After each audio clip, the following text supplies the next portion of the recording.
यहाँ पे हमने लगातार टेंट्स की बात तो ज़रूर की है, लेकिन आप ये इमेजिन करिए कि आपको -11 -15 के टेम्परेचर में ओपन स्काई में सोना पड़े, तो आपको कैसा फ़ील होगा?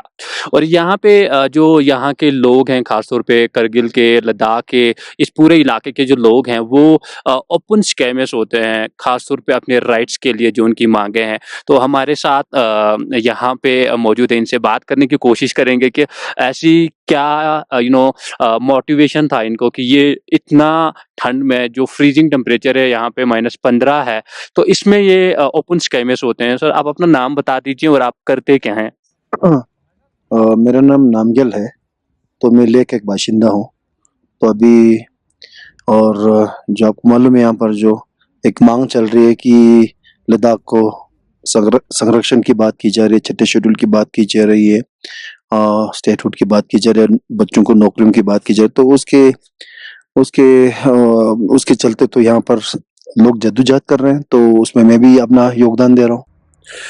मैं ये जानना चाहता हूँ कि यहाँ पे हमने देखा कि काफ़ी युवा हैं जो यहाँ पे रात भर रहते हैं और आप ख़ास तौर पे ओपन स्काई में नीचे अगर हम देखें ऐसा कुछ भी नहीं है और उसके बावजूद आप इतने फ्रीजिंग टेम्परेचर में थे। ऐसी क्या चीज़ें इतनी क्या मोटिवेशन थी आपको कि आप आपको अपनी फैमिली को छोड़ के आप यहाँ पे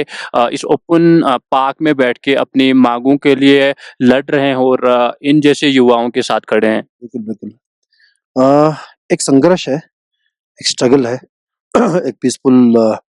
आंदोलन है और इसमें हम दूसरों को दुःख ना देके खुद खुद पे हम दुःख झेलते हैं ताकि देश के हमारे लोग पहचान सकें, जान सकें कि लद्दाख में चल क्या रहा है और एक पीसफुल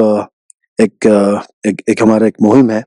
और एनर्जी मिलता है कि इस बात को लेकर चलो सब मिलके हाथों में हाथ डालकर कंधे से कंधे मिलाकर सारे संघर्ष करें। अगर आप संघर्ष करते रहेंगे पीसफुल तरीके से गांधी जी के उसूलों पे चला, जिस तरह सोनम वांगचुक जी कह रहे थे, उन्होंने 21 दिन का जो अनशन किया गांधी जी के उसूलों पर, उनके उनके बताए हुए कदमों पर चलकर, तो उनसे हमें प्रेरणा मिलती है और यहाँ पर बहुत सारे युवा बैठे हैं। ठंड है बेशक यहाँ पर और बहुत सारे युवा, गर्ल्स, बॉयज़, दिन में तो बुजुर्ग लोग भी आते हैं, महिलाएं आते हैं, बुजुर्ग आते हैं यहाँ पर और यहाँ पर सुबह से लेकर शाम तक बैठते हैं और रात को कई सारे लोग बैठते हैं। तो एक ताकत मिलती है कि यार अपने हौसलों को बुलंद रखो और आज नहीं तो कल, कल नहीं तो परसों, एक न एक दिन तो हमारी मांगों को सुना जाएगा और वही इसी उम्मीद के साथ हम यहाँ बैठे हैं, जी रहे हैं और इस संघर्ष को आगे लेके जाना है। ये जानना चाहता हूँ जो मैं हर एक से पूछ रहा हूँ कि अगर क्योंकि 5 साल आप लोगों का एक बैनर था, बहुत इंटरेस्टिंग था कि 5 साल काफ़ी छोटा वक़्त तो नहीं है कि आप इतना हमारा वादा भूल गए। तो अगर सरकार अभी भी आपके वादे को लेके सीरियस नहीं हुई, तो आप लोग क्या इसको इसी तरीके से लगातार कंटिन्यू रखेंगे? बिल्कुल, बिल्कुल।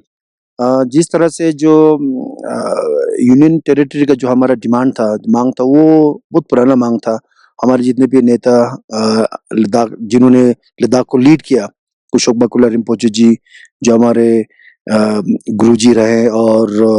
उनके कदमों पर अन्य बहुत सारे हमारे लीडर आए समय-समय पर। सबों ने इस उस माँग को, यूनियन टेरिटरी माँग को ज़िंदा रखा। 40-50 साल लगे। उसी तरह इस ये जो छठे शेड्यूल की मांग की जा रही है कि लद्दाख को एक संरक्षण की बात की जा रही है, एक प्रोटेक्शन की बात की जा रही है, हमारी ज़मीन को लेकर लोग चिंतित हैं, नौकरियों को लेकर लोग चिंतित हैं, लोग दुखी हैं कि आने वाला कल कैसा होगा? क्योंकि अभी लद्दाख एक खुला मैदान है चंडीगढ़ की तरह, दिल्ली की तरह, तो कोई संरक्षण नहीं है, कोई सेफगार्ड नहीं है हमारे पास। तो ट्राइबल कम्युनिटीज़ हैं और ये जो मुहिम है इसको आगे लेके जाना है, ये यहाँ थमेगा नहीं और हमारे सारे जितने भी तंज़ीम के लोग हैं, सारे मज़हबी हमारे जो ऑर्गनाइज़ेशंस के लीडर्स हैं और हमारे युवा हैं, जितने भी हमारे जो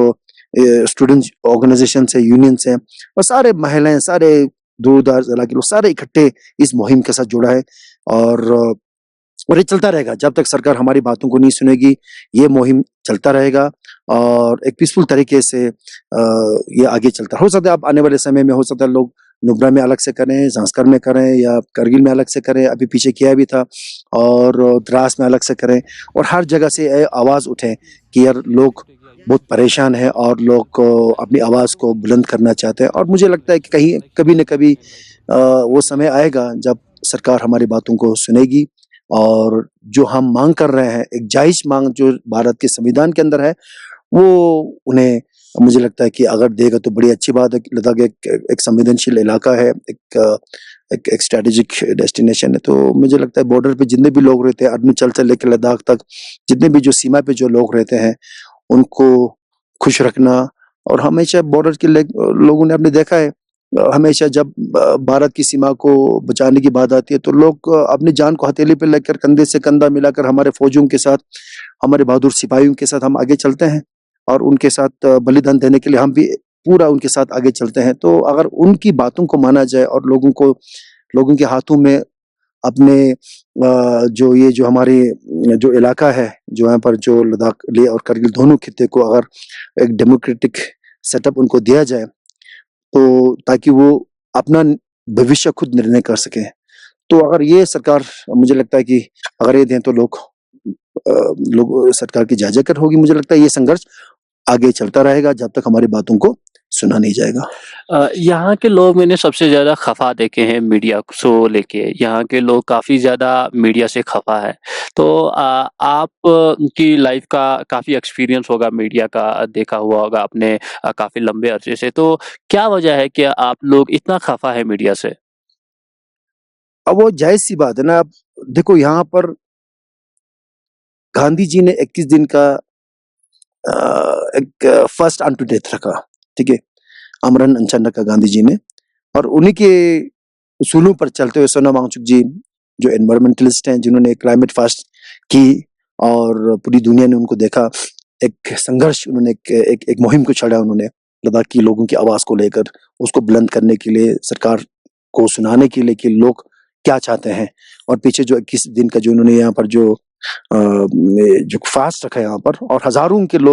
की तादाद में लोग जुड़े उनसे, कोई भी यहाँ पहुँचा नहीं।